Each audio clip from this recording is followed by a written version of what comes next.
It began with whispers, murmurs in college dorms and hushed conversations in record stores. The Beatles, those lovable mop-tops from Liverpool, were harboring a dark secret. One of their own was gone. Paul McCartney, the cute one, the talented one, was dead, replaced by a lookalike, a sound-alike, a man named Billy Shears. The Paul is dead theory, as outlandish as it seems, took root in the late 1960s. It spread like wildfire, fueled by cryptic clues allegedly planted by the Beatles themselves. Songs took on double meanings, album covers transformed into morbid tableaus. Was it a morbid joke gone too far? A collective delusion fueled by grief and speculation?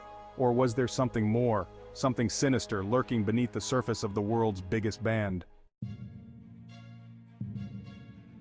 The year was 1966, a time of cultural revolution where music, fashion, and social norms were rapidly evolving.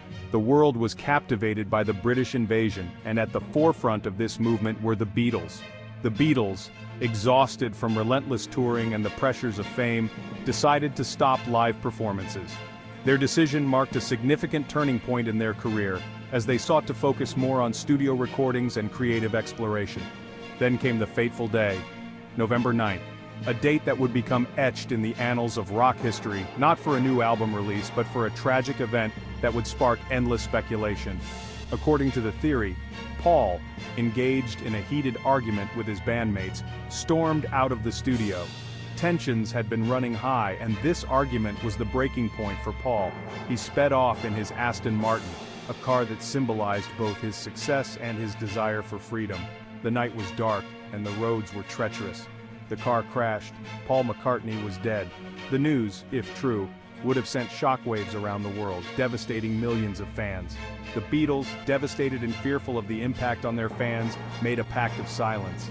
They knew that revealing the truth could potentially end their career and break the hearts of their followers. They would find a replacement, someone who could seamlessly step into Paul's shoes without arousing suspicion.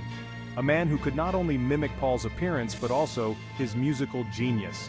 The search was on for someone who could carry the legacy of the Beatles forward. Enter Billy Shears, a man who bore an uncanny resemblance to the fallen Beatle. His transformation was meticulous, from his hairstyle to his mannerisms. A man who would step into Paul's shoes and into the heart of a global phenomenon. Billy Shears was not just a lookalike, he was to become Paul McCartney in every sense. The official story: there was no car crash.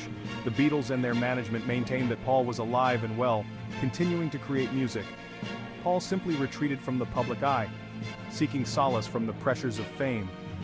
The official narrative was that he needed a break, a moment to breathe away from the relentless spotlight. But for believers, the crash was the catalyst.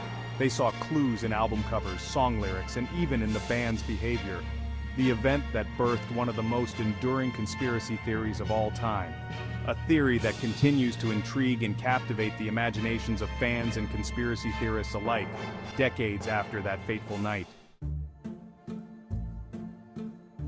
For devotees of the Paul is dead theory, the Beatles' music became a treasure trove of hidden messages. Lyrics took on morbid new meanings. Instrumental passages, when played backwards, revealed chilling pronouncements. The album Sgt. Pepper's Lonely Hearts Club Band, released in 1967, became a focal point for theorists.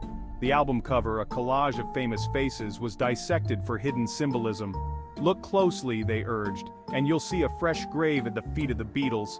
And what about the hand positioned above Paul's head? A symbol of death, some claimed. The song lyrics, too, were rife with supposed clues. He blew his mind out in a car, John sang in A Day in the Life. Coincidence? Not according to believers.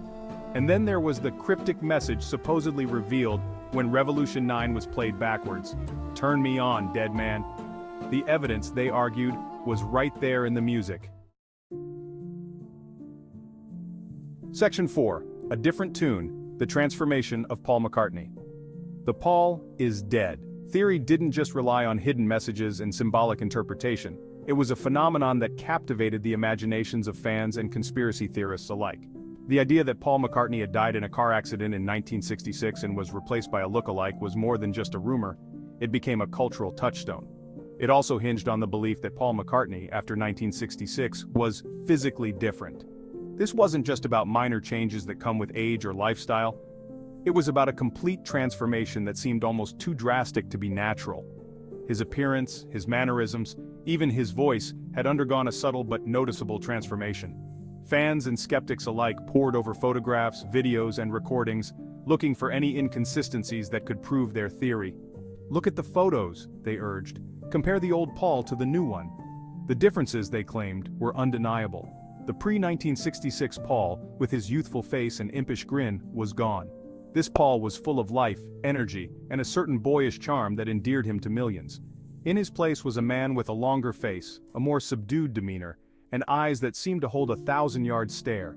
This new Paul seemed more introspective, more serious, as if he carried the weight of the world on his shoulders. The new Paul, they argued, was taller, thinner, and lacked the distinctive mole on his upper lip. These physical changes were not just minor differences, they were significant enough to fuel the fire of the conspiracy. Then there was the voice that had sung so many iconic songs, the voice that had become a part of the soundtrack of a generation. While subtle, some claimed they could detect a difference in Paul's singing voice, a slight change in timbre and tone. Audio experts and fans alike analyzed recordings looking for any hint of a discrepancy. The new Paul, they argued, was a skilled mimic, but he couldn't quite replicate the vocal nuances of the original. Despite his talent, there was something just a little off, something that didn't quite match the Paul they had known and loved. The transformation of Paul McCartney remains one of the most intriguing and enduring mysteries in the world of music. Whether you believe the theory or not, it's a testament to the lasting impact of the Beatles and the fascination they continue to inspire. Today, Paul McCartney continues to be a beloved figure in music, his legacy secure. But the questions and the theories persist, a reminder of a time when the world was captivated by the idea that one of its biggest stars might not be who he seemed. Section 5, Symbols of Sorrow, Walruses, Gravestones, and the Left-Handed Paul. In this chapter, we delve into the enigmatic world of symbols and hidden messages that have fascinated fans and theorists alike for decades. The world of Paul is Dead was a world of signs and symbols, a landscape where nothing was as it seemed. Every album cover, every lyric, and every photograph was scrutinized for hidden meanings. The Beatles, according to theorists, were masters of visual and lyrical subtext, embedding clues throughout their work. Their music and imagery were seen as a complex puzzle waiting to be deciphered. Take the song Glass Onion from the White Album. This track, with its cryptic lyrics and layered meanings, became a focal point for those searching for clues. "I buried Paul," John sang, a lyric that sent chills down the spines of believers. This line was interpreted as a direct reference to Paul's supposed death and replacement. Of course, John later explained the lyric was a joke, a playful jab at the burgeoning conspiracy theories. He claimed it was actually cranberry sauce, but the damage was done. But for those who wanted to believe, it was a smoking gun. Theories continued to flourish, with fans dissecting every word and image for further evidence. Then there was the walrus. This seemingly innocuous animal became a symbol of death and mystery within the Paul is Dead narrative.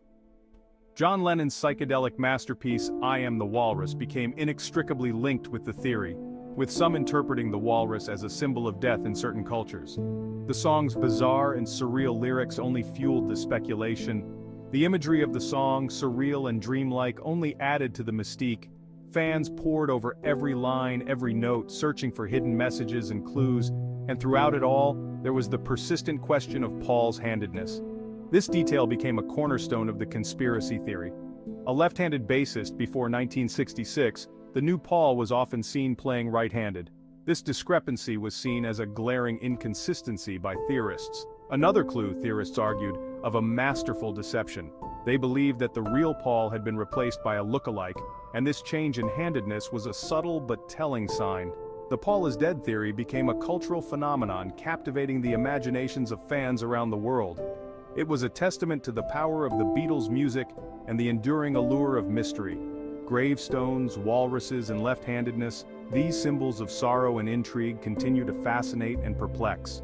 Whether you believe in the theory or not, there's no denying the impact it has had on popular culture.